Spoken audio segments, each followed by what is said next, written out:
Obrigado. Aleluia. A graça e a Amém. paz, Obrigado. queridos.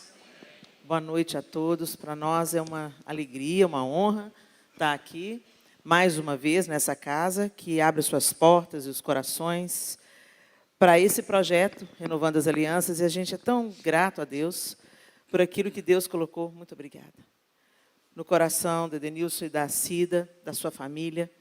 Bendito seja Deus, porque Deus sempre levanta reforços. Gente, nós somos indesculpáveis no tempo que nós vivemos, porque nós temos, principalmente aqui no Brasil, muito acesso. Nós temos hoje programas de televisão, nós temos acesso ao YouTube, nosso YouTube ainda não é restrito, nós podemos entrar no YouTube e escolher a mensagem que você vai ouvir. Você tem acesso às redes sociais, onde muitas pessoas são abençoadoras, usam realmente as redes para abençoar, para ensinar, para exortar em amor. Então, nós temos acesso à palavra de Deus, às Escrituras Sagradas. Você às vezes, tem mais de uma Bíblia na sua casa. Enquanto tem pessoas no Oriente Médio, por exemplo, que se derem uma Bíblia de presente, elas podem ser mortas. É considerado, em alguns lugares no mundo, crime passível de morte, dar uma Bíblia de presente. E nós desfrutamos de uma liberdade tamanha.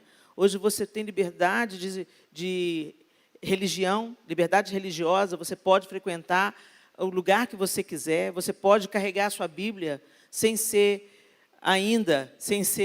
ridicularizado ou afrontado por isso. Recentemente, no Egito, nós tivemos alguns movimentos lá no período da Semana Santa, de pessoas sendo agredidas por serem cristãs, né?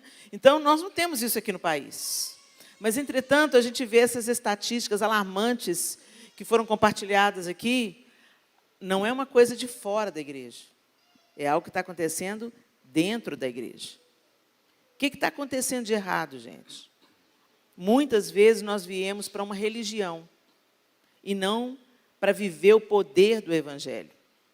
Porque o poder do Evangelho de Jesus Cristo transforma homem e mulher e, consequentemente, transforma todos os nossos relacionamentos.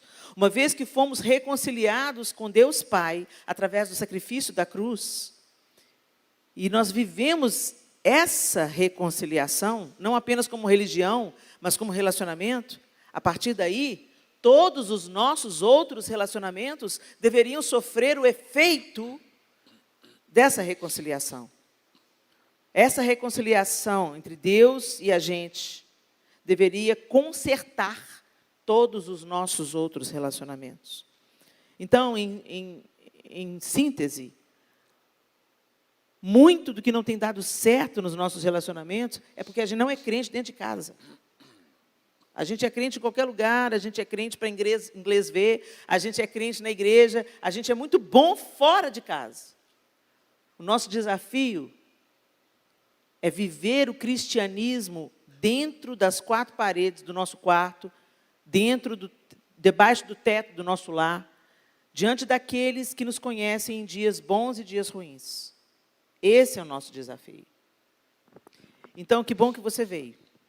Quando você responde a essa convocação, quando você responde a esse convite, quando você responde a esse chamado, isso diz para nós que você, que está vivendo um bom casamento, acredita que é preciso manutenção para que ele continue sendo um bom casamento e sempre cabe melhora.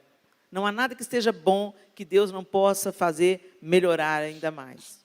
Se você veio e está vivendo um casamento difícil, um deserto, um período difícil, que bom que você veio. Isso é sinal que você não está conformado com o deserto e que você quer trabalhar em conjunto com o seu cônjuge para vocês atravessarem o deserto e não morrerem no deserto. E se você veio, mas ainda não é casado, que bom. Sinal que você acredita no casamento e quer aprender bem para quando chegar a sua vez. Sejam bem-vindos. Amém.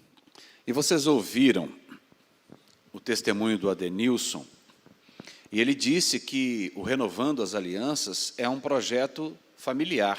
É ele e a família dele, há 11 anos. Nós os conhecemos em 2016, que foi a primeira vez que estivemos aqui, a convite deles, e desde aquela data nós testemunhamos essa verdade na vida deles. Não é o Adenilson, sempre foi o Adenilson, a irmã Cida, o Vitinho, a Sara, a Glenda, agora já tem o Alce, e na verdade já tem o genro, filho, e na verdade quando era namorado já estava inserido. Nós pudemos também participar um pouco e ver que desde o namoro, ele veio para namorar com a Glenda e já se inteirou, já era participante do projeto, trabalhava junto e agora se casaram. Então, nós testemunhamos, é de fato uma família que está ali trabalhando nesse projeto, porque acredita no casamento, acredita na família, acredita nisso como projeto de Deus. Eu e Helena, nós vamos completar esse ano 34 anos de casamento, para a glória de Deus. Agora, no mês de julho, completaremos 34 anos. Temos 4 filhos. Nossa primogênita é a Clara, vai fazer 30 anos esse ano. Depois da Clarinha veio o Miguel. O Miguel esse ano faz 27 anos. Ele já se casou com a Thaís. E já fizeram 5 anos de casamento. Esse ano, agora em junho, se Deus quiser, em junho, né? Chega o nosso primeiro netinho. Vem aí o Tito, né? Mas sei que a gente não parece que somos avós, mas já vamos ser agora em junho. Depois do Miguel veio o Arthur, que vai fazer 25 anos esse ano. O Arthur também já se casou com a Ruth, há 2 anos atrás. Ainda não tem filhos. E a nossa caçula é a Sofia, que esse ano faz 22 anos. E, graças a Deus, nós temos experimentado o favor de Deus, a bênção de Deus, o cuidado do Senhor, na nossa vida de casal, marido e mulher, e em família. Agora, como qualquer família, nós enfrentamos as nossas dificuldades. Isso é uma realidade para mim, para a Helena, para a Denilson, para a irmã Cida, como é para todas as famílias. E nós sabemos que é importante aprender, cuidar, observar, honrar o compromisso que foi dado naquele dia quando você subiu ao altar e a partir dali iniciou a sua família. É preciso honrar esses compromissos, mas não significa também que somos super-heróis. Às vezes nós temos uma expectativa de que a nossa família tem que ser aquele modelo perfeito, irretocável, no sentido de que não vai ter falhas. É claro que nós vamos cometer erros, né? Você não deve esperar que o pai da família seja aquele homem irrepreensivelmente correto, que nunca vai ter dificuldades, que arruma qualquer coisa em casa, que tem sempre uma resposta pronta para qualquer problema, que não tem dificuldades, às vezes, de tomar uma decisão e que, às vezes, comete equívocos. Você não tem que esperar aquela mãe absolutamente bem comportada, perfeita, que sabe se vestir, que sabe como cuidar da casa, que sabe exatamente o que fazer em qualquer circunstância acerca da educação dos filhos, que faz uma comida maravilhosa, que nunca erra o sal do tempero. Você não deve esperar que os seus filhos sejam os melhores, aqueles que nunca dão trabalho na escola, ou em casa, ou na vizinhança, aqueles que vão sempre fazer o que é certo, escolher o correto e nunca vão mentir. E também você não deve esperar dos seus pais que eles nunca errem, que eles, mesmo tentando acertar, não cometam erros, ou às vezes não passem do limite numa correção, por exemplo, mal aplicada. O que eu estou querendo dizer? As famílias, elas contêm pessoas que vão falhar, mas o importante e o interessante não é aquilo que vai fazer com que uma família experimente felicidade, alegria e possa desfrutar do que Deus tem para a família. Não é uma família que não tem problemas e dificuldades, mas é uma família que todos os membros estão dispostos a superar os problemas, a ajudar uns aos outros, a ter respeito e cuidado, amor e cuidado, a superar as dificuldades, a ter a disposição para que as dificuldades, quando vierem, sejam superadas e haja crescimento. Então, esse é o modelo que nós devemos perseguir. E esse é um projeto do Senhor. O Senhor, quando Ele decidiu que criaria o mundo e criaria os homens e criaria as pessoas que somos nós, ele começou com uma família. Ele não criou Adão, ele criou Adão e Eva. Inclusive, quando ele terminou de fazer Adão, ele disse, não é bom que o homem esteja só, far-lhe-ei uma ajudadora que lhe seja idônea. E aí ele criou Eva, a mulher. E tudo começou com uma família. Houve um momento em que as coisas não estavam andando bem e o Senhor precisou dar um restart no mundo. E veio o dilúvio, mas ele preservou um homem. Ele preservou Noé e toda a sua casa. Noé, a sua esposa, seus 3 filhos e as esposas dos seus 3 filhos. Ou seja, o Senhor deu restart com uma família. Quando o Senhor decidiu fundar um povo para si, uma nação, da qual viria o Redentor, ele chamou Abraão, mas chamou Sara. E ele disse que eles teriam um filho. E eles tentaram dar um jeitinho na situação, né, trazendo Agar para conceber de Abraão, porque Sara era estéril, mas o Senhor falou assim, não, a família o filho da promessa é o que vem da esposa, não é o que vem da escrava. Ainda que o Senhor não desprezasse Ismael, mas era Isaque. Ou seja, o plano do Senhor continuou sendo a família. E ele se completou, se concretizou quando veio Jesus, judeu. E Jesus poderia ter aparecido no mundo da forma que fosse. De repente ele brotava lá. Mas não, ele veio dentro de uma família. O Senhor chamou Maria, mas chamou José também. José, não teme receber Maria por sua esposa, porque o que está no ventre dela é meu. Ela concebeu do Espírito Santo. E você vai ser o pai dessa criança e vai ensiná-lo. E veio Jesus dentro de uma família. E meus irmãos, começou tudo com um casamento entre Adão e Eva, e vai terminar com um casamento. Quando a sua noiva, a igreja, for para as bodas com o Cordeiro que é Jesus. Então, família é projeto de Deus de Gênesis a Apocalipse, de cabo a rabo, o tempo inteiro. Nunca deixou de ser o projeto do Senhor. Então, você pode confiar nesse projeto. Vai ter situações para ajustar? Claro, essas famílias todas que eu mencionei aqui, a minha, do Adenilson e as bíblicas, e eu poderia mencionar outras tantas, todas passaram por dificuldades, todas passaram por problemas, por situações a serem resolvidas. Então a disposição para resolver é a chave. Não desista do seu casamento, não desista da sua família. Amém? Eu queria que os irmãos abrissem a Bíblia agora, porque o casamento é essa construção, a família, experimentar a alegria faz parte de uma construção.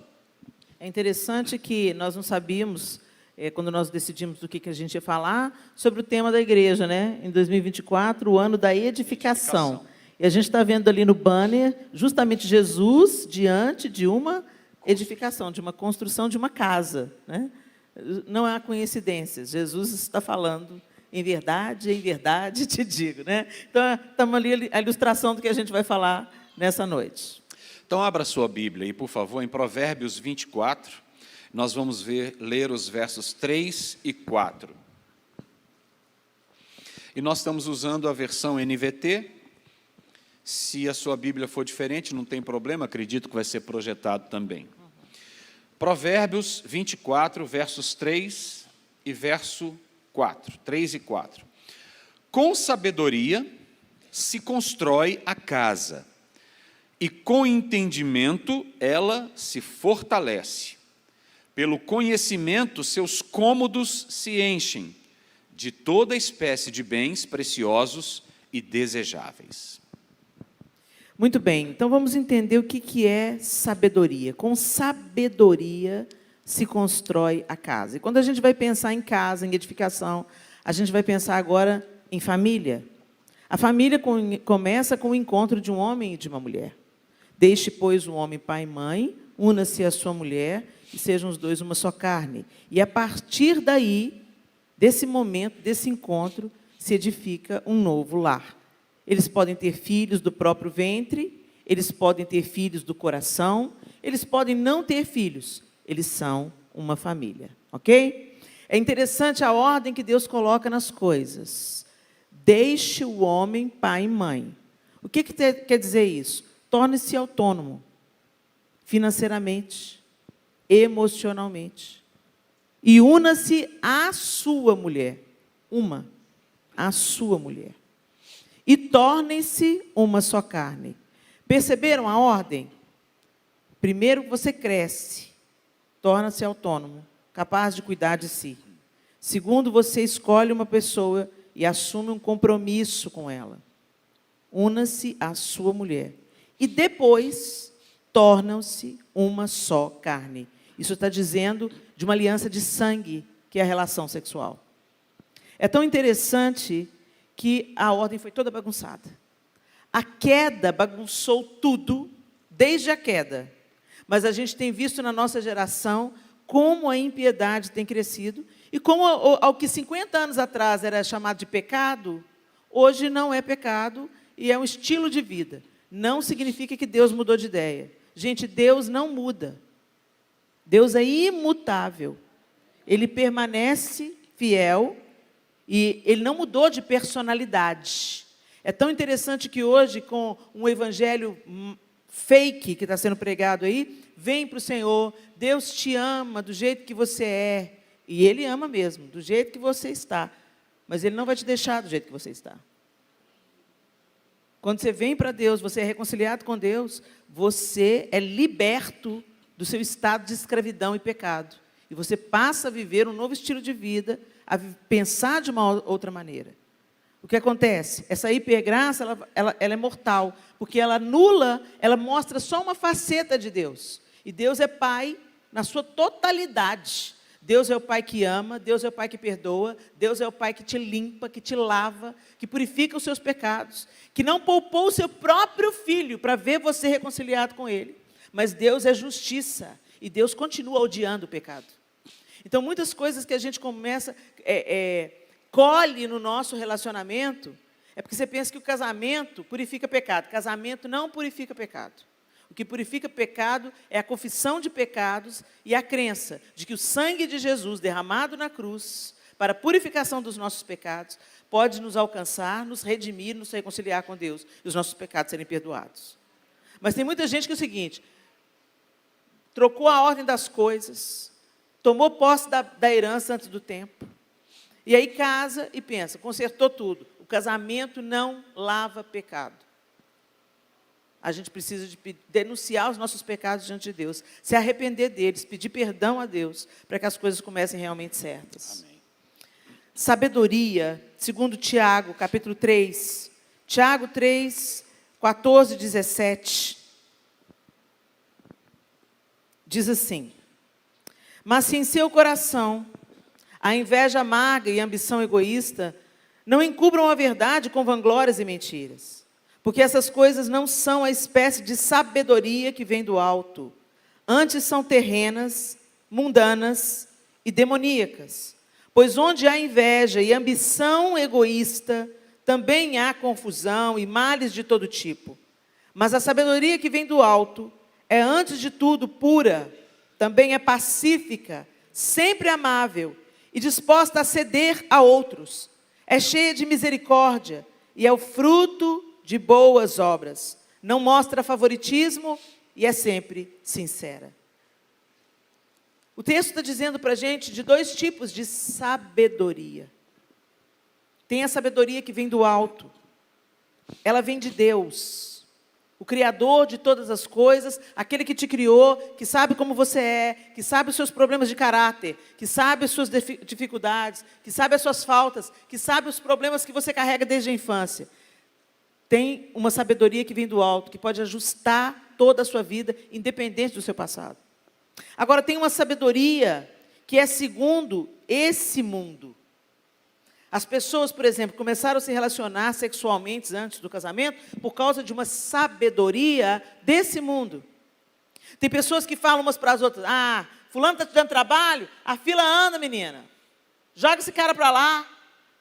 Essa é uma sabedoria desse mundo. Ah, pelo amor de Deus, você vai ser fiel com uma mulher só, o resto da sua vida? Vamos escapar dela de vez em quando para aliviar a tensão, não tem problema não. Isso é a sabedoria desse mundo. Ah, o seu casamento está um pouco morno, assim, precisa de uma apimentada? Vamos consumir pornografia, vamos passar a noite no motel. Essa é a sabedoria desse mundo. E o texto está dizendo para a gente que essa sabedoria é demoníaca, mundana, terrena. Ela não acrescenta nada de bom. Mas que a sabedoria do alto é pacífica, sempre amável, disposta a ceder a outros, é cheia de misericórdia e é fruto de boas obras. Que tipo de sabedoria está sendo o nosso alicerce? Porque se a gente se constrói, o texto está dizendo para a gente, com sabedoria se constrói a casa. Essa é a base, esse é o fundamento. Mas qual sabedoria? A sabedoria que vem do mundo? Aquilo que os seus colegas te dizem no trabalho? Aquilo que a mídia te diz? Dá uma olhada para os casamentos de Hollywood. Eles são modelo. Dá uma olhada para a nossa sociedade. Dá uma olhada para as estatísticas que foram lidas. É esse mundo que está ditando as regras da sua família? Sério? É a novela? É o romance? Porque no romance, gente, tudo dá certo. Na novela, tudo dá certo. A trama é montada do seguinte: o casal que começa casado na novela vai terminar separado. Porque o enredo vem com uma terceira pessoa, que na verdade é o grande amor. Quando você pensa que não, você está torcendo para o cara trair a mocreia da esposa dele. E ficar com aquela que é o verdadeiro amor da juventude. Sabe, gente, as narrativas do mundo, elas parecem bonitas, é como brigadeiro, mas quando você vai comer é cocô. Literalmente. E aí a gente está pegando a sabedoria de Deus, o conselho das Escrituras Sagradas, a maneira como a gente deve construir o nosso relacionamento, manter, tratar um ao outro dentro do ambiente familiar, e a gente despreza isso, porque a gente está numa correnteza que diz que trair é normal, que transar antes do casamento é normal, que se conectar emocionalmente com outra pessoa que não o seu cônjuge é normal, que consumir pornografia é normal. Não é normal. Isso vai adoecer o seu casamento. E isso vai trazer consequências para a sua família. Porque quando um casamento dá errado, não é só sobre duas pessoas. Quando um casamento dá errado, ele deixa um rastro de destruição entre duas famílias e entre os filhos desse casamento, se eles já existem. Por isso, quando você que é solteiro e está aqui, deixa eu te falar, escolhe direito. Porque quando você escolher, você tem que estar na sua cabeça. É para a vida toda. Tem que honrar a sua aliança. E honra a aliança não é só em tempo bom, não. Na Bíblia, o significado de felicidade, a felicidade bíblica, não é só você se sentir feliz, não é só uma disposição emocional favorável. Ah, tudo está do jeito que eu quero, tudo está dando certo, eu sou feliz. Não, na Bíblia feliz é aquele que cumpre os seus fins, atinge os seus propósitos e floresce. Perceba que floresce vem no final. Por que vocês acham que no casamento de Caná da Galileia o melhor vinho ficou para o final? Nós estamos com 34 anos de casado e nós nunca vivemos um casamento tão bom antes. Esses anos todos a gente plantou, agora chegou o tempo da colheita. Teve tempo feliz atrás? Teve tempo feliz atrás. Mas nada se compara ao vinho do final. Eu ainda quero desfrutar desse vinho do final por uns bons tempos. Mas eu quero dizer para vocês que aquelas picuinhas, aquelas dificuldades, aqueles encaixes, aquelas mudanças, filhos pequenos, às vezes coisas que vêm para revirar o casamento da gente assim, você pensa assim, meu Deus, que turbulência, será que vai passar? Meu Deus, que deserto, que sequidão, que frio, que gelo, será que vai passar? Fica firme aí porque vai passar, a estação muda. Mas você tem que permanecer no mesmo lugar. E muita gente na ilusão de que, está difícil, vou trocar de cônjuge. Não, troca não. Essa aí você já conhece. Conserta aí. Insiste aí. Esse aí, você já conhece. Conserta aí, investe aí, planta aí o que você quer colher. Amém? Essa é a sabedoria de Deus. E é sobre ela que nós precisamos de começar a construir nosso relacionamento com os preceitos de Deus, com os princípios de Deus, com os valores de Deus. E diz aqui muito bem, olha, pois onde há inveja e ambição egoísta, no casamento não pode existir ambição egoísta. Você lembra do namoro? Bem, onde você quer comer, bem? Meu bem, que esmalte você quer que eu passe? Você gosta do vermelho? Francesa. Né? É tudo assim, você pensa no outro, você faz para o outro. Quando casa, meu bem, olha aqui meu esmalte vermelho. Vermelho eu não gosto. Problema seu, eu gosto. Cadê aquela outra? Meu bem, o que mudou? No namoro tão altruísta. Você está pensando no outro. Você quer fazer a vontade do outro, você quer agradar o outro. Quando casa, parece que você foi abduzido por um ET. Virou outra pessoa. Egoísta.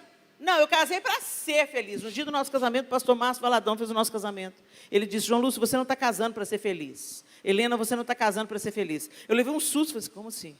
Claro que eu estou casando para ser feliz. Eu não estou casando para ser feliz. Aí ele explicou, João Lúcio, a sua prioridade é fazer a Helena feliz. E a sua prioridade, Helena, é fazer o João Lúcio feliz. Se vocês dois entrarem no casamento realmente intencionados a fazer o bem ao outro, não tem como esse casamento dar errado. E no dia das nossas bodas de prata, ele celebrou nossas bodas de prata, e nos nossos votos, nós renovamos esse voto, nós nos lembramos daquilo que ele nos disse no dia 7/7 de 1990. E nós falamos, é isso que a gente vai seguir. Mas precisa ter dois tentando, gente. Dois empenhados nessa tarefa, de estar interessado no que é importante para o outro. O que faz o outro feliz. Às vezes, aquilo que você gosta que faça para você, não é o que o outro recebe como uma linguagem de amor. Ambição egoísta. Confusão e males de todo tipo existem, geridas pela sabedoria desse mundo. Mas a sabedoria que vem do alto é, antes de tudo, pura, pacífica, amável e disposta a ceder a outros. Amém. Com sabedoria, essa sabedoria se constrói. É o início do verso que lemos em Provérbios. Eu não sei quantos de vocês já mexeram com construção, mas imagino que a maioria, pelo menos, e sabem que a parte mais importante da construção é o acabamento, não é isso? De jeito nenhum. A parte mais importante da construção é o alicerce. É cavar, encher de pedra e concreto para suportar bem o que vem aí para frente. E muitas vezes é uma parte que a gente não dá muita importância, porque ela não aparece. Não é verdade? Mas se o alicerce não for bem feito, vai estar rachadura, vai ter pintura descascando, vai ter lugar que vai cair, enfim. Se nós observarmos a palavra de Deus, lá em Mateus 7, a partir do verso 24, fala sobre isso. Mateus 7, 24. Quem ouve minhas palavras e as pratica é tão sábio como a pessoa que constrói sua casa sobre uma rocha firme. Quando vierem as chuvas e as inundações e os ventos castigarem a casa, ela não cairá, pois foi construída sobre a rocha firme. Mas quem ouve meu ensino e não o pratica, é tão tolo como a pessoa que constrói sua casa sobre areia. Quando vierem as chuvas e as inundações e os ventos castigarem a casa, ela cairá com grande estrondo. Aqui fala de dois tipos de homem, dois tipos de pessoas que tiveram duas experiências semelhantes. Na verdade, tiveram uma e poderiam ter uma segunda semelhantes. O texto diz que os dois ouviram o ensino, os dois ouviram as palavras do Senhor. E também o texto diz que pode ser que venham chuvas, podem ser que venham ventos, podem ser que venham situações que vão dar contra aquela construção, nos dois casos. Mas o que diferencia um do outro, a ponto de um ser chamado sábio e o outro tolo, é como começou a construção. É se está firmado numa rocha ou se está firmado num solo arenoso. E para isso, dependeu de uma atitude, não apenas ouvir, mas praticar. Então, quando eu ouço as verdades, quando eu ouço os pilares, aquilo que vai de fato ser bom para a minha vida, quando eu ouço a palavra do Senhor, eu posso achar lindo, maravilhoso, uma coisa que todo mundo deveria implementar na sua vida, mas se eu não coloco isso em prática, eu sou como um tolo, não está adiantando de nada, não teve o efeito final, pura e simplesmente por ouvir. Então, aquilo que nós entendemos que é bom para nós, que vem de Deus para nós ouvimos, mas nós devemos pôr em prática. Porque a gente pode até não pôr em prática e construir uma casa, e ela pode ser até bonita, pode ser até aparente, pode ser até parecer que está muito bem para quem está de fora, mas ela não tem base.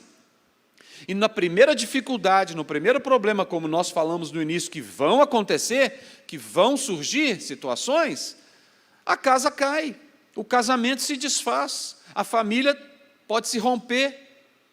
Então, que nós venhamos a ter essa consciência de que aquilo que a gente ouve, as palavras do Senhor, e nós entendemos que ela é o farol para a nossa vida, é a verdade que nós precisamos buscar viver, nós temos que colocar isso em prática. Essa atitude significa, eu estou com sabedoria começando a construção, cuidando bem do meu alicerce. E se nós pensarmos no casamento, quais são as bases do casamento? O que poderiam ser considerados pilares desse alicerce para o casamento, consequentemente para a família? Está em Colossenses 3. Colossenses 3, verso 18. É um texto também muito conhecido lá de Efésios, mas Colossenses 3, 18 mostra esses dois pilares, essa base que nós devemos colocar como objetivo no nosso casamento. Colossenses 3, 18 e 19. Esposas, sujeite-se cada uma ao seu marido, como é próprio a quem está no Senhor. Maridos, ame cada um a sua esposa e nunca a trate com aspereza. Aqui nós identificamos esses dois pilares. Esses pilares são chamados, às vezes a gente torce um pouco o nariz para sujeite-se ou submeta-se. Gente, a submissão nada mais é do que respeite. Não é você ser capacho, não é você não ter opinião, não é você não cooperar com ideias, não é você ter um relacionamento em interação e troca de ideias e construção conjunta. Não. É respeito. E aos homens fala, ame a sua esposa como Cristo amou a igreja. Cristo abusa a igreja? Cristo bate na igreja? Cristo humilha a igreja? Cristo trai a igreja? Esses são os padrões divinos. E aí, quando a gente vai observar um pouco das necessidades fundamentais de homens e mulheres, a gente entende o conselho do apóstolo Paulo, tanto na sua carta aos Efésios, como na sua carta aos Colossenses. O homem, ele precisa se sentir, fundamentalmente, ele precisa se sentir respeitado dentro da sua casa. Ele pode ser bajulado, ele pode ser elogiado, ele pode receber declarações de amor e festinhas de boas-vindas, ele pode ter uma boa comida na mesa, mas se ele não é respeitado, nada disso tampa essa fenda, esse buraco. Quando o cara não é respeitado, quando a mulher desacata o marido na frente dos filhos. Ah, vem aqui, seu pai não sabe de nada não, seu pai é um molenga, seu pai é um banana, você é um fraco. Que homem que quer ouvir isso?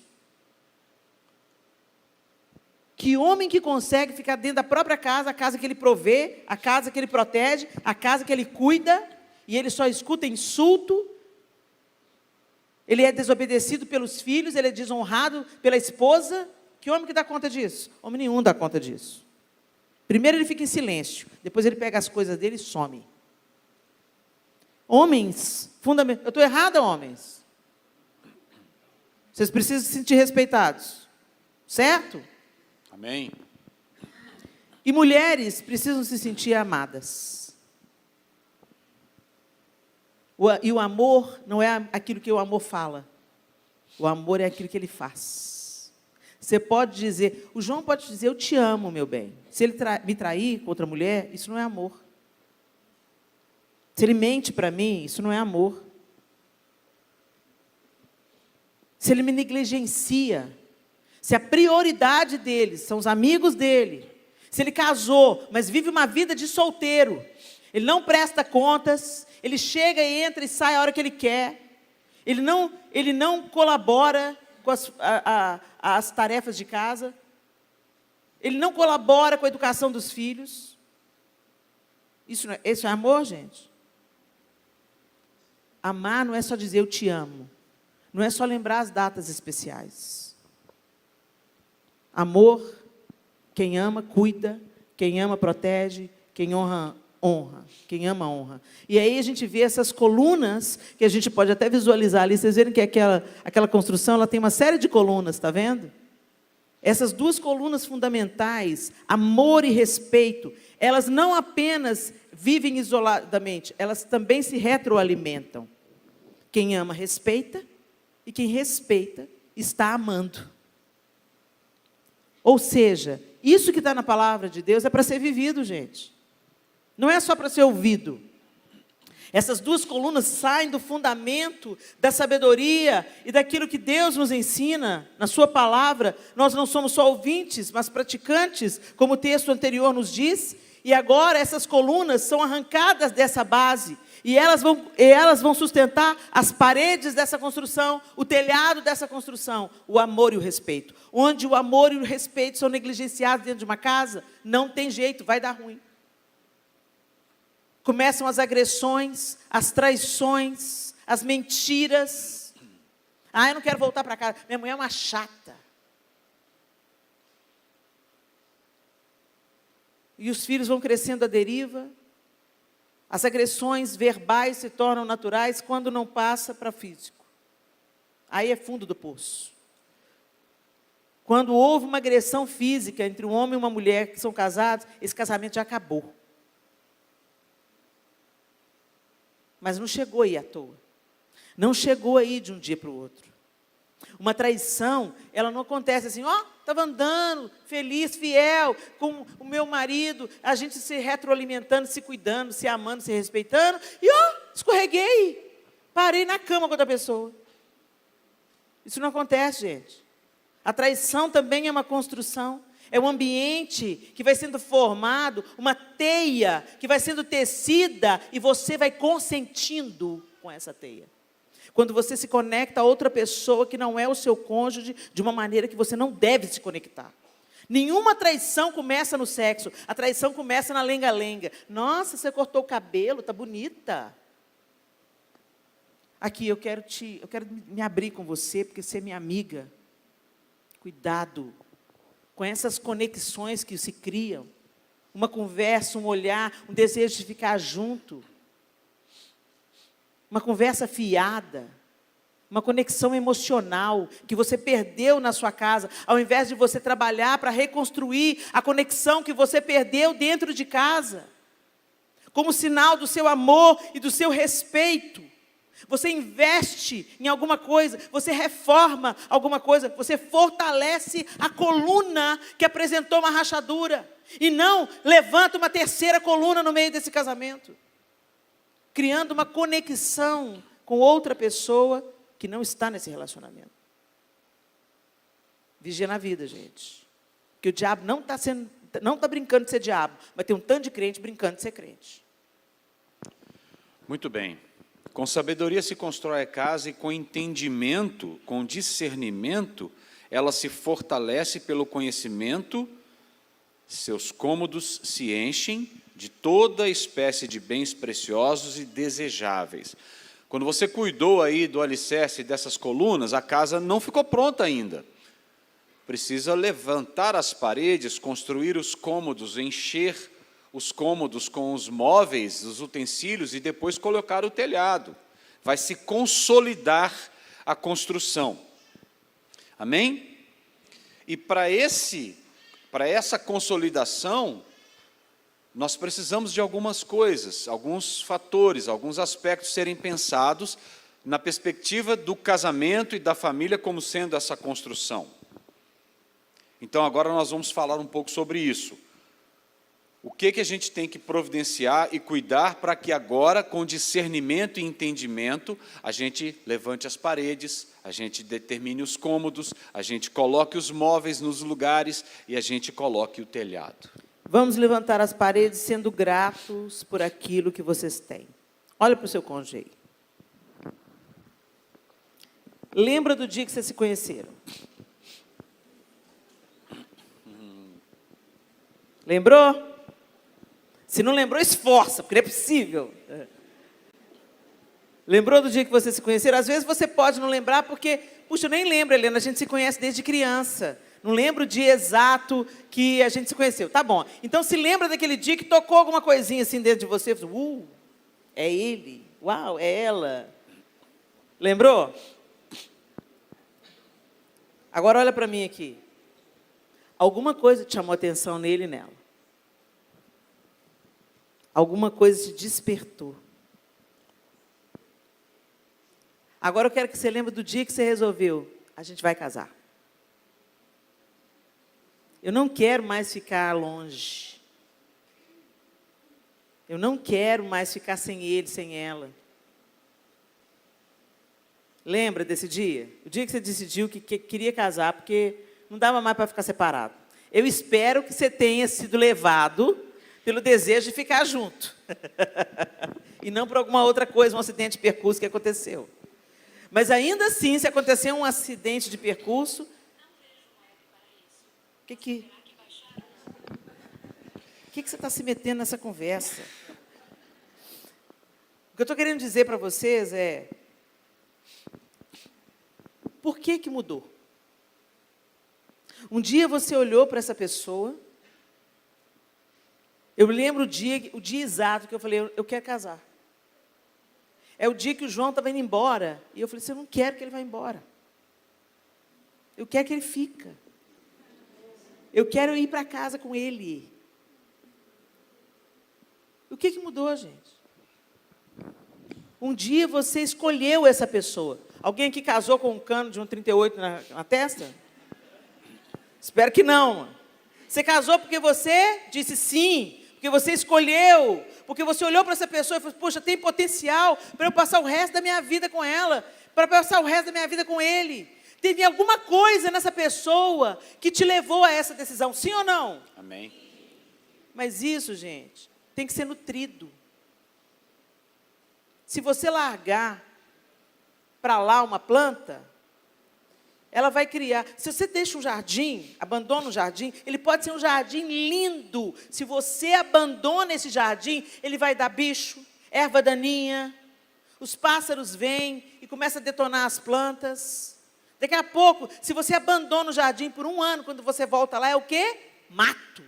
Só mato. As ervas daninhas tomaram conta. Tinha rosas lindas, tinha violetas, tinha orquídea, não existe mais nada. A floração foi embora, é só mato. A erva daninha matou. E o que a gente faz, gente? A gente negligencia o cônjuge e a gente para de ser grato pela vida do outro. Pensa aí rapidinho, se essa pessoa que está do seu lado agora morresse daqui meia hora. Misericórdia. Daqui meia hora, um AVC, um vasinho rebentou aqui, ó. Não deu tempo nem de despedir. Ele olhou para você, desacordou, e o médico vem e fala, morreu. Que falta essa pessoa ia fazer na sua vida? Que buraco que ia ficar? Como que ia ser a vida sem essa pessoa?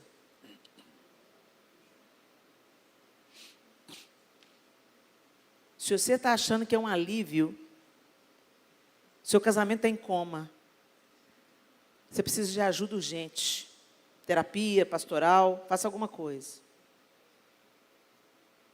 Mas você ainda tem esperança para esse casamento, você não gosta nem de pensar na ideia.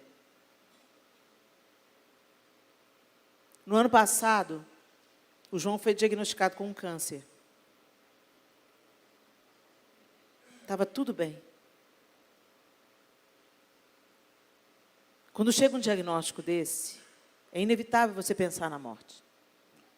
E a gente sempre viveu muito bem. Com as nossas imperfeições e com os ajustes de parafuso, sempre. Mas eu comecei a pensar na possibilidade de ficar sem ele. É devastador.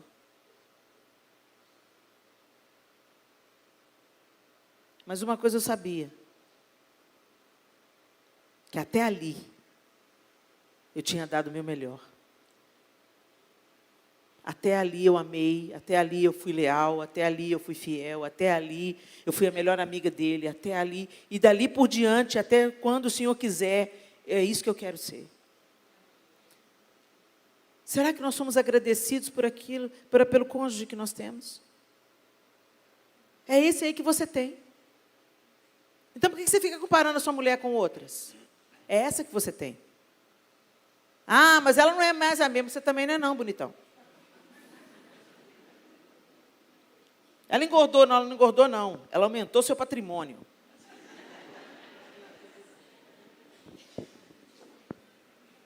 A gente não se casou só com a casca, não, gente. A gente se casou com um ser humano integral. Ah, mas ela anda meio relaxada. Então investe. Põe um cartão na mão dela. Com limite e com boa conversa. Pode pôr. Né? Os caras querem ter o jardim lindo, mas não cuida. Quer provar o fruto da videira, mas está cheio de praga a videira. Quem cuida da videira é que mantém a videira bonita e frutífera. Sim ou não? Sim. A Dev Tyrus, que está com Jesus já, ela ensinava isso. Assim, olha, toda vez que eu vejo uma mulher mal cuidada, a culpa é do marido. Hashtag fica a dica. Então, gente, seja grato por aquilo que você já tem. Ah, Helena, mas meu marido é muito implicante. Meu marido, fala demais.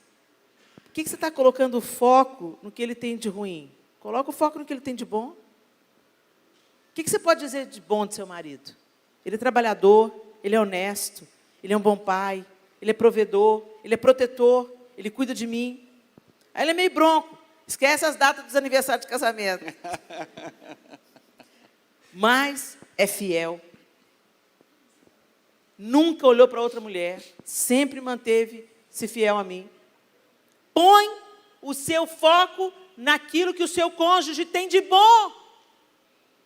Para de arrastar, sabe? As queixas, as reclamações. Ah, vida, céus, que homem ruim. Não fala mal dele, não. Você que escolheu para casar. Não fala mal dela, não. Você quem é o cuidador dela. Você é que cuida dela. Se ela está ruim, filho, é sua culpa. Assuma a sua responsabilidade. Cuida desse jardim. Não negligencie o outro. E seja grato por aquilo que você tem, porque a palavra de Deus é muito clara em 1 Tessalonicenses 5,18. Em tudo dai graças, porque esta é a vontade de Deus em Cristo Jesus para convosco. Em tudo dai graças. Em tudo. Que bom que era tudo lindo lá no primeiro ano de casamento. Ela tinha uma cinturinha 78 centímetros. Que coisa linda. Mas dá graças hoje, o corpo dela mudou, porque ela te deu 4 filhos. Hashtag fica a dica. Seja grato por essa pessoa que está do seu lado hoje. Coloca a ênfase naquilo que essa pessoa tem de bom. Tenha um olhar mais generoso e agradecido. A gente tem uma mania, gente, de enfatizar os pontos negativos dos outros, como se nós não tivéssemos os nossos pontos negativos. E a gente não valoriza o que o outro tem de bom. Faz um exercício aí de 30 segundos, enquanto o João Lúcio vai passar para a próxima parte. Um exercício de 30 segundos. Vira para o seu cônjuge e fala para ele o que ele tem de bom. Pode falar, gente. Lista aí algumas das qualidades.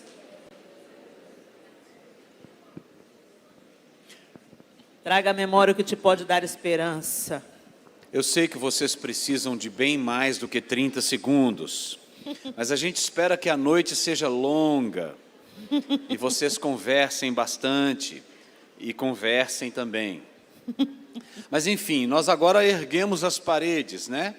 Mas podemos dividir agora os cômodos e encher esses cômodos com os móveis. E, para isso, você decidir como vai ser ali o funcionamento da casa, a organização da casa, vocês precisam de aprender e praticar as habilidades de uma comunicação eficaz. Ouvir mais do que falar. Tiago 1,19 diz: portanto, meus amados irmãos, todo homem seja pronto para ouvir, tardio para falar, tardio para se irar. Por que tardio para falar? Porque você precisa ouvir e pensar e refletir até que você diga algo que seja o mais sábio possível, não no ímpeto, da boca para fora, diante de uma situação em que você já está irado ou irada, reagindo a uma situação imprevista. É uma virtude a gente saber ouvir e refletir antes de falar algo ou tomar uma decisão. Então, nós precisamos aprender, desenvolver e praticar as habilidades de uma boa comunicação entre marido, mulher, pais e filhos. Uma boa comunicação, então, nós entendemos que precisamos ouvir bem. Acho que os homens, eles são, num primeiro momento assim, de uma análise rasa, melhores em ouvir. Mas às vezes é só porque ele gosta de ficar calado. Então ele parece que está ouvindo, mas às vezes, já passou por isso, às vezes você está conversando com uma pessoa e ela começa a te contar algo, ou expressar a sua opinião, e você está com os olhos fitos nela, está com o seu corpo todo direcionado para ela, mas a sua cabeça está longe. Você está ouvindo, mas não está discernindo aquilo que está sendo dito. Então, às vezes, nós homens entramos naquele lugar que a gente liga no automático, ela está ali, blá, blá, blá, blá, blá, blá, blá, você parece que está ouvindo, mas você não está ouvindo, você está pensando em uma série de outras coisas do seu interesse. Então, meus queridos, pode parecer que você é um bom ouvinte, mas seja de fato, é preciso ouvir, né? As irmãs são mais famosas pelo outro aspecto. Às vezes vocês consideram que as mulheres falam mais do que ouvem, né? Não tem problema falar, mas vocês precisam também saber ouvir. E quando falar, tem que saber também como falar. Em questão de comunicação, homens e mulheres são absolutamente diferentes. Então, quero dar uma dica aqui para as irmãs, especialmente para aquelas que estão recém-casadas, até ali os 5 anos de casamento. Vale para as demais. Mas eu quero dizer o seguinte, minhas irmãs, homem não entende linguagem não verbal. Homem não vai pegar coisa no ar. Homem não vai entender pelo seu olhar, pela sua expressão facial, pelo tom da sua voz. Pelo menos num primeiro momento, não. Nós somos literais, nós precisamos entender. E se tem uma coisa que nós descobrimos que é uma das mais difíceis de se entender, é aquilo que a mulher diz ou pensa ou quer. A gente muitas vezes pensa que é isso daqui, estamos lá fazendo, cheio de alegria, falando, agora eu vou me dar bem. Quando vê, a gente fez tudo errado. Mas não foi por falta de boa intenção e de querer, é porque não entendeu. E isso passa pela comunicação. E vocês, irmãs, vocês são muito boas em olhares, em dar a dica, em falar assim, é claro que é desse jeito que eu quero, meu bem, mas você está dizendo, eu quero do outro jeito, fique esperto. Olha, o varão não vai entender. Então, homem não tem bola de cristal. A linguagem não verbal não é uma habilidade natural masculina. Vai ter um momento, se vocês cultivarem essa comunicação no casamento, vai chegar o momento em que basta um olhar entre os dois, todos os dois já entenderam, já sabem o que está rolando, já sabem o que tem que fazer. Mas isso precisa de tempo e investimento. É uma construção. Uma construção. Precisa de investimento dos dois lados. Então, do lado das irmãs, eu peço humildemente, como representante aqui dos maridos, por favor, pelo menos até que ele comece a aprender e entender, sejam literais. Quando vocês disserem que preferem amarelo, que seja de fato amarelo. Quando vocês quiserem ir num determinado lugar, num determinado restaurante, porque vocês querem comer aquela comida específica, não dê dica, fale. Fale literalmente, meu bem, hoje eu gostaria de não almoçar em casa, eu gostaria de comer no restaurante tal, que fica nesse endereço, e lá serve esse prato que é o que eu estou com vontade de comer. Meu bem, não chega para ele e fala assim, meu bem, Você escolhe, meu bem. Aí quando chega o prato, a pessoa fica quase endemoniada. Exatamente. Se você disser, você escolhe, meu bem, ele vai escolher de acordo com a preferência dele, porque foi o que ele ouviu. Você não sabe que eu não gosto de frango? Pois é, mas você precisa dizer, entende? Se você chegar, quando seu marido chega do trabalho, você está ali no recesso do seu lar, no seu quarto, ele entra e vê você diante do armário e você fala assim, puxa vida, eu estou precisando tanto de roupa, não estou conseguindo concatenar. Ele não vai pegar a dica de que precisa comprar uma peça vermelha para combinar com aquela bolsa e aquele sapato. Você tem que falar assim, meu bem, hoje eu dei uma pesquisada e vi uma blusa vermelha, tamanho tal, que custa tanto e está em tal loja. Você pode me dar de presente? Ele vai alegremente fazer. Agora, se você der a dica, passeando no shopping, você passa em frente a uma vitrine e suspira diante daquele vestido. E ele nem sabe a cor do vestido. Então, irmãs, sejam literais, por favor, pelo menos no início. E aos poucos, quando você for vendo que ele está desenvolvendo melhor a capacidade de compreensão, você aí pode começar a jogar os seus olhares, o seu tom de voz, as suas dicas. Aí, maridos, se esforcem, né? Eu estou aqui pedindo para elas quebrarem o galho de vocês e serem literais, mas agora nós também temos que nos esforçar. Vamos procurar estudar um pouco melhor o linguajar não verbal da esposa, porque é todo o tempo, sem elas perceberem. Elas dão dica. Eu sei que passa batido, mas se você começar a se esforçar, demonstrar que você tem interesse, às vezes cabe uma pergunta, meu bem, olha, eu não quero fazer errado para você, então eu estou entendendo que é isso mesmo? Ah, mas eu queria que você soubesse sem me perguntar. Não, calma, eu vou chegar lá, mas eu preciso começar a entender. E aí você vai também se esforçando, vai chegar um tempo que você vai conseguir entender a sua esposa. Ô, gente, bater porta, jogar indireta, isso não é comunicação eficaz. Exato. Né? Eu estou sobrecarregada com esses meninos. Meu bem, eu preciso da sua ajuda aqui agora. Seja clara na sua comunicação. Esse negócio de ficar jogando indireta, batendo porta, batendo pé, pá! O que está acontecendo com a mulher? Né?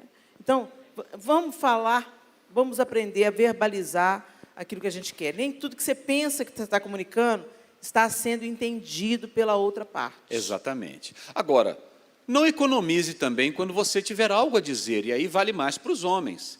Né? Ou você é aquele cara assim, eu já disse para ela que eu amo no dia do casamento, se eu mudar de ideia eu aviso.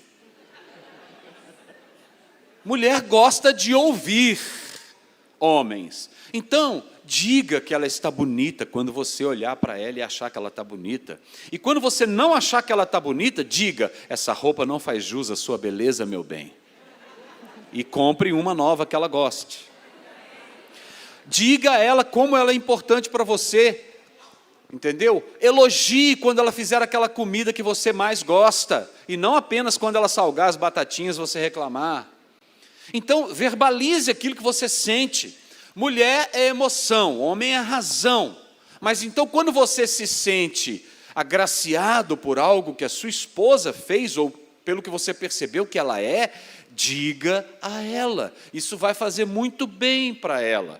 Faz parte de uma boa comunicação. Amém? Isso daí é importante no casamento e faz parte desse preenchimento dos cômodos. E é importante as mulheres também dizerem aos homens. Porque às vezes a gente pensa que por eles serem homens, eles não precisam de ouvir, não é a característica principal deles. Mentira. Eles também gostam de se sentir valorizados. Então, abra sua boca e fala, meu bem, que bom que você chegou. Gente, eu me lembro que nossos 4 filhos, teve um dia que eles estavam me pondo à prova. Eu pensei assim, meu Deus, vou trancar todo mundo dentro do armário, vou sair sem lenço e documento.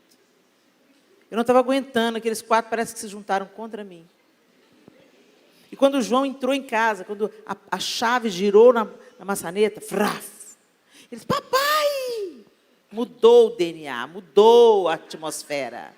Eles vieram, abraçaram o João, eles eram pequenos ainda, a Clara era maior, abraçou o João, todo mundo beijou, e o João olhou para mim, na minha cara, ele viu que eu estava esgotada.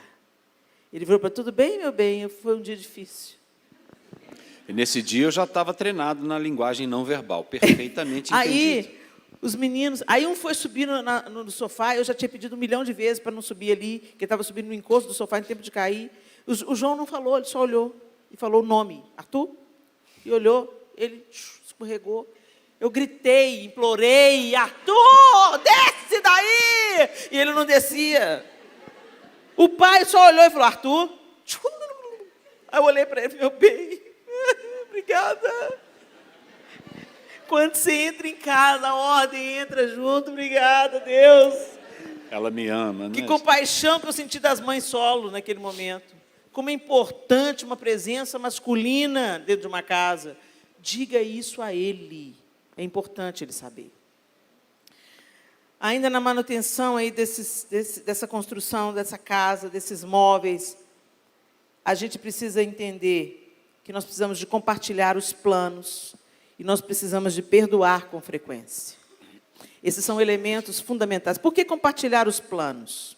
Lá em Provérbios 15, 22 diz assim, quando não há conselhos, os planos se dispersam, mas havendo muitos conselheiros, eles se firmam. É muito importante nós deixarmos os nossos planos claros. Eu me lembro uma vez que eu falei com o João, vamos passear no shopping? Eu não queria passear no shopping, porque eu queria ir no shopping para comprar isso e aquilo, para casa, para mim e para os meninos. Mas para ele eu falei, vamos passear no shopping. Somos literais, eu fui passear. Né? Quando chegou lá, ele falou assim, o que você quer? Comer, ir no cinema? Eu falei, não, eu quero comprar isso. Não, Helena, você não falou que era passear no shopping? Para mim é passear no shopping, comprar. Não. Não, Helena, você falou comigo que era... Compartilhe os planos, deixa claro o que você pensa, o que você quer fazer, o que você está planejando. Olha, nós vamos ganhar tanto, eu estou querendo tirar umas férias no fim do ano. Vamos juntar um dinheiro para as férias? Compartilhe os planos, porque às vezes você está trabalhando para uma coisa, seu marido está trabalhando para outra, e isso vira motivo de discórdia na família. Cada um está indo para um lado, não, a gente tem que estar caminhando na mesma direção. Compartilhe os planos, vê se há entendimento, porque se houver entendimento, as coisas vão se firmar. Tá Mesmo bom? que os planos sejam diferentes. Né? É claro, é saudável e desejável que vocês tenham planos em comum, mas vocês são indivíduos diferentes também. Só que os planos específicos devem ser comunicados até para que o outro coopere, colabore e incentive. E perdoe com frequência. O perdão é... Gente, o perdão é a argamassa que une os tijolos. Sem perdão, tudo fica bambo, tudo fica frouxo, tudo pode ruir a qualquer momento. Sabe, às vezes a gente está aconselhando um casal e fala, mas ele falou isso comigo, ele falou que eu não trabalhava, que eu era um peso na vida dele, agora eu estou trabalhando, estou ganhando meu dinheiro, não quero dar nada para ele. Mas peraí, quando é que ele te disse? Não, aí o marido fala assim, mas eu te disse isso há 10 anos atrás, eu já te pedi perdão. Quer dizer, ela está sendo guiada pela amargura do que foi dito há 10 anos atrás, ele já viu que errou, ele já pediu perdão, mas a pessoa está arrastando o defunto por 10 anos, está abraçada no saco de lixo por 10 anos. Abraça o saco de lixo um dia inteiro para você ver com que cheiro que você fica. Larga esse saco de lixo, perdoa. Perdoa. Gente, o casamento, a família, é o lugar onde o perdão tem que reinar, senão todo mundo vai adoecer. A palavra de Deus, ela é muito clara.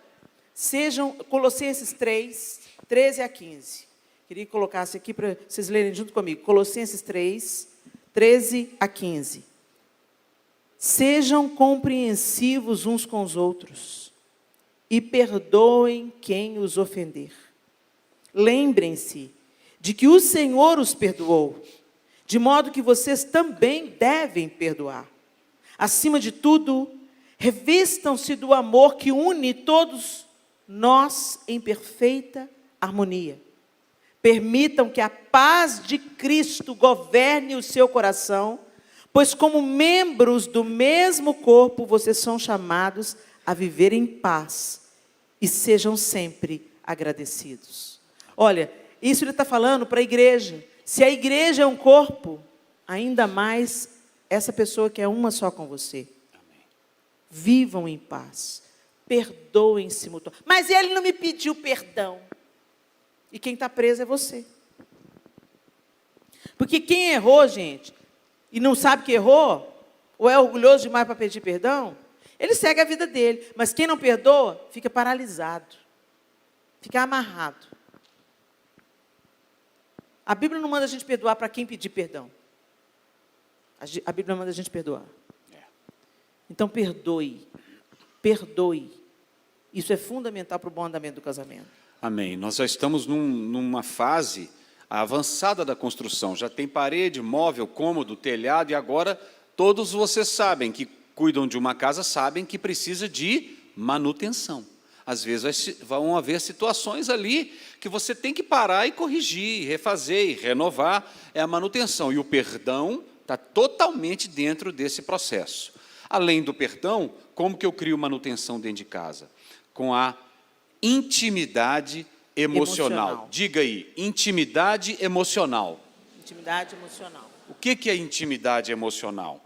Olha, em Eclesiastes 9:9 diz o seguinte: viva alegremente com a mulher que você ama todos os dias desta vida, sem sentido que Deus lhe deu debaixo do sol, pois essa é a recompensa por todos os seus esforços neste mundo.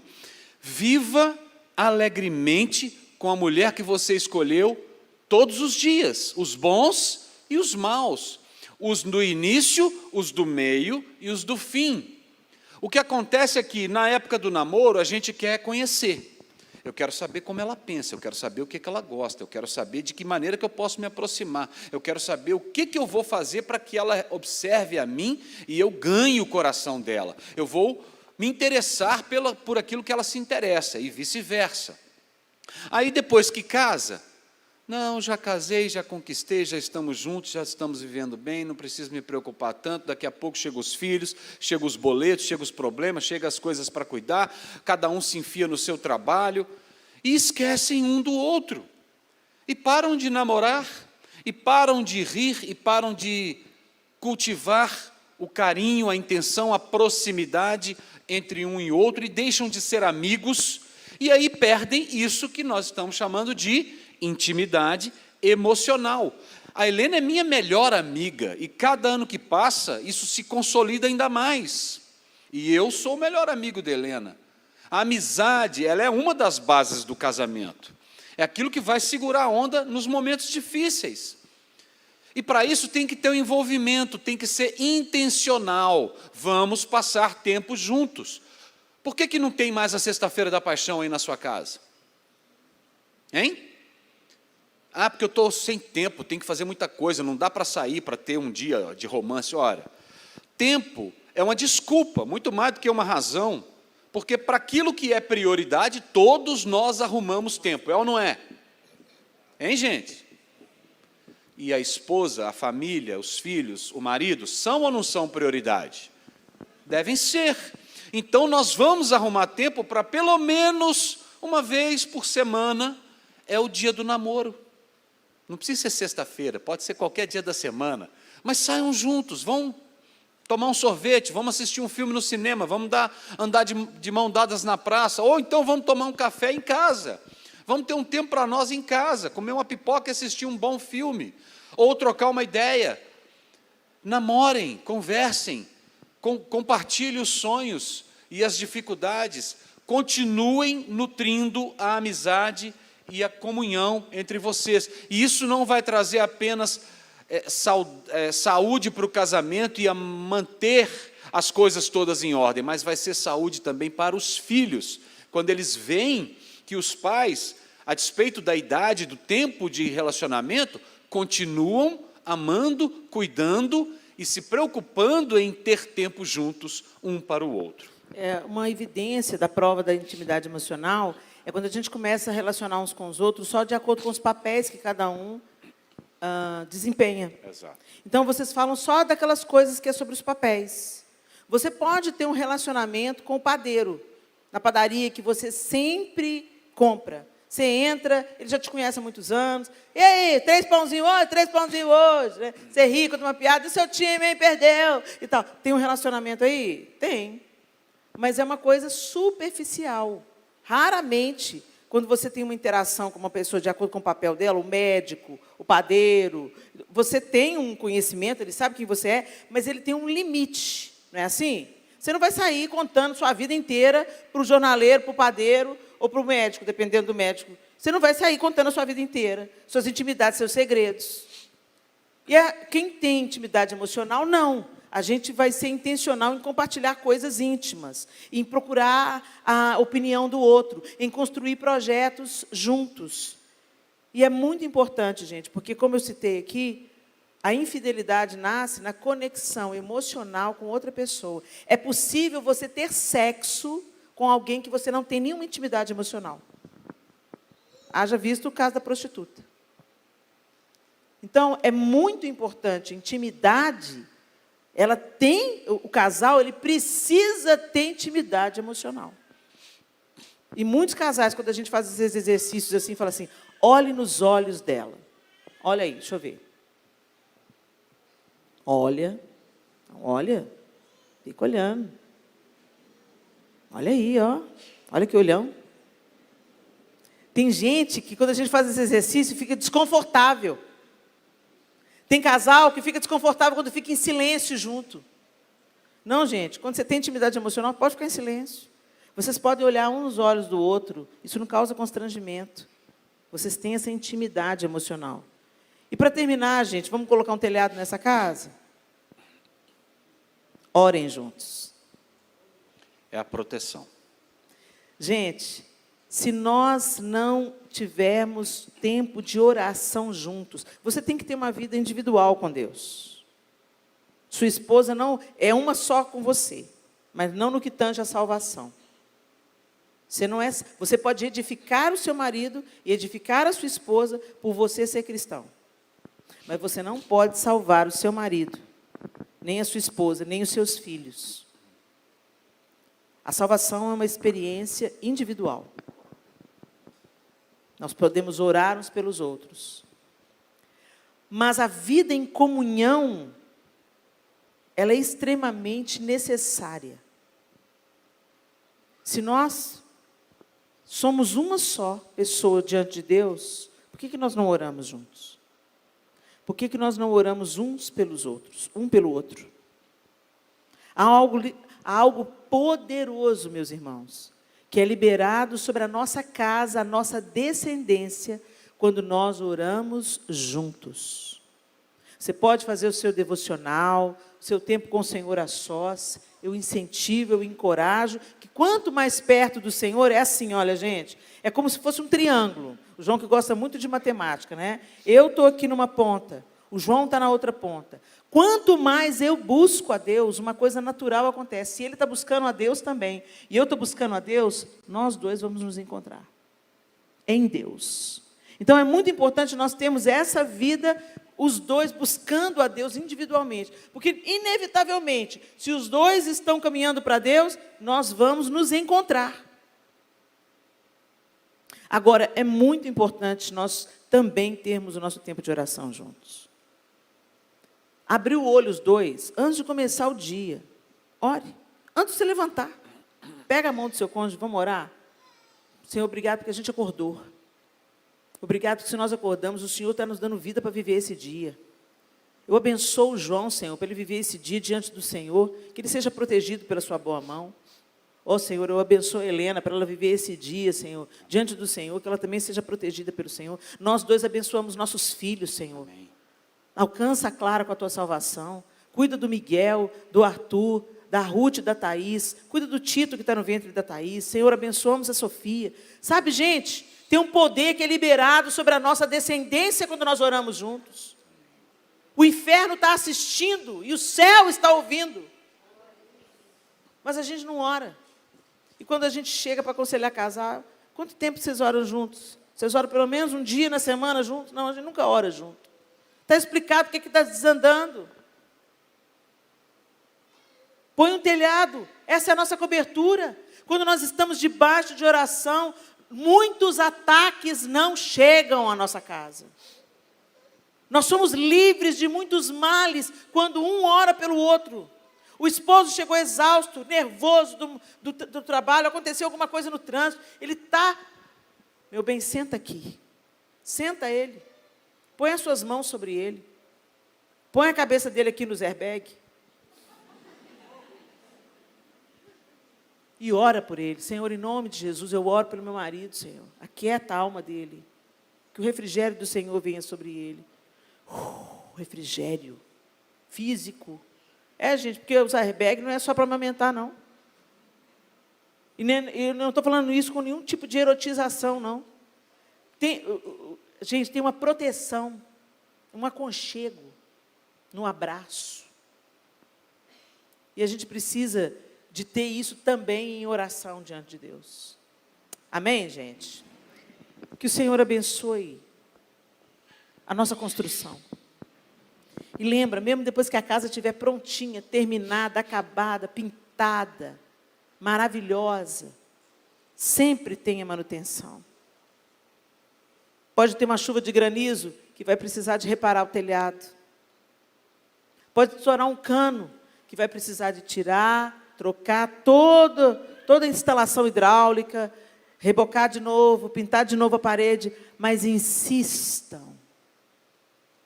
Vamos parar com essa ideia de que a casa estourou um cano, vão vender a casa e vão comprar outra. Isso não existe. Você não faz isso com uma casa. Você não vende uma casa porque um cano estourou. Principalmente se ela foi projetada de acordo com o projeto que você fez, que você sonhou, que você chamou alguém para construir com você. Você vai reparar da melhor maneira possível. Quiçá, vai melhorar ainda o encanamento, vou pôr um encanamento melhor, para nunca mais isso acontecer. Não é assim? Que a gente tem o mesmo cuidado. Às vezes a gente tem tanto cuidado com coisa material. A gente cuida mais do carro do que cuida da esposa. A gente cuida mais da casa do que cuida do marido. Gente é mais importante do que coisa. O que a gente constrói na vida do outro vai para a eternidade e deixa um legado para a próxima geração. Coisa fica aí. Caixão não tem gaveta. Então eu quero te dizer, invista o seu melhor na vida do seu cônjuge. Fique de pé. 1 Timóteo 5:8 diz: mas se alguém não tem cuidado dos seus, e principalmente dos da sua família, negou a fé e é pior que o infiel. Pai, nesta hora nós te agradecemos, ó Deus, por essa noite, pela palavra do Senhor bendita, que ela tenha encontrado terrenos férteis, terras produtivas, para que possa germinar e dar muito fruto. Nós clamamos, ó Deus, que o Senhor abençoe cada marido, cada esposa, cada pai, mãe, filho, filha, para que, em nome de Jesus, recebam a palavra do Senhor e as pratique, para que possam estar firmados em um terreno sólido, um alicerce forte, que possam construir as paredes, os cômodos, distribuir de forma inteligente e sábia os móveis, colocar a cobertura da oração, cuidar para a manutenção nas situações que puderem acontecer, mas que vivam para que a família experimente aquilo, tudo que o Senhor pensou e planejou para a família, para o casamento, para a vida a dois, para a vida com filhos e filhas, netos e netas. Senhor, em nome de Jesus, ajuda cada um que está aqui presente, e em nome de Jesus, que haja um abrir de coração, um colocar das armas no chão, para que possam receber, muitas vezes, correção, puxões de orelha, para corrigirem a rota, para, às vezes, ter que abrir uma parede, tirar um problema que vai dar trabalho por um tempo, mas que o resultado final vai ser uma grande bênção e uma grande alegria. Ajuda cada um de nós para cumprirmos os nossos propósitos, primeiro dentro de casa, primeiro sermos cristãos, refletirmos o caráter de Jesus em casa, com as pessoas que nós amamos, escolhemos viver junto com elas e aquelas que o Senhor foi trazendo ao nosso convívio, para que depois também sejamos um reflexo para aqueles que nos conhecem, para que vejam o Senhor na nossa casa, na nossa vida, na nossa família, no nosso casamento. É a nossa oração nessa noite, agradecidos ao Senhor, em nome de Jesus. Amém. Pessoal querido, lá no final, lá no hall, nós trouxemos um livro que chama o Seja Feliz Hoje, o caminho do contentamento. Às vezes a gente fica sempre na expectativa de sermos felizes quando? Quando os meus filhos crescerem, quando eu me formar, quando eu ganhar um pouco mais, quando os meus netos chegarem. Não, gente, o Senhor tem alegria e contentamento para a gente hoje, com aquilo que Ele já colocou nas nossas mãos. E eu oro para que esse livro seja um divisor de águas na sua vida, que você comece a olhar a sua vida hoje e a apreciar as coisas que já estão nas suas mãos, fazendo as sementes que Deus já te confiou florescerem para a glória de Deus. Outra coisa que eu queria dizer a vocês, antes da gente terminar, é que essa construção, ela é feita a dois. Ela precisa ser edificada a dois, entre marido e mulher. A sua família de origem, ela é muito preciosa. Nós devemos honra aos nossos pais. Mas a palavra disse, deixe o homem, pai e mãe. A sua sogra não pode interferir no seu casamento. Você pode respeitá-la, você deve respeitá-la, como você respeita a sua mãe. E eu me alegro por aqueles que conseguem amar a sua sogra como ama a própria mãe. Porque, afinal de contas, a minha sogra é a mãe do amor da minha vida. E ela merece toda a honra que eu posso dar a ela. O João cuida dos meus pais com tanto amor e zelo, como se fossem os pais dele. O João não tem pai. Mas ele cuida do meu pai como se ele fosse o pai dele. Mas nem os meus pais, nem a mãe do João interferem no nosso casamento. Cuidado com a influência. Eu, hoje que eu sou sogra, eu aprendi a me tirar de cena. Porque os meus filhos precisam edificar a casa deles, como eu tive a chance de edificar a minha um dia. Então, se você é sogra, sai de cena, meu amor. Ore pelos seus filhos, ore, esteja sempre disponível para ser uma bênção quando você for solicitada. Amém? E você, filha e filho, agora é seu marido. Honre o seu marido, que quando você faz isso, você está cuidando da saúde emocional dos seus filhos. Amém? Não permita que a sua família de origem, sogro, sogra, cunhados, cunhadas, interfiram no seu casamento, na saúde do seu lar. Mantenha o amor, o respeito, o cuidado, sem interferências. Amém? Não sei porque eu estou falando isso, mas Deus mandou eu falar. Então, que você vista a sua carapuça. Deus abençoe vocês, pessoal.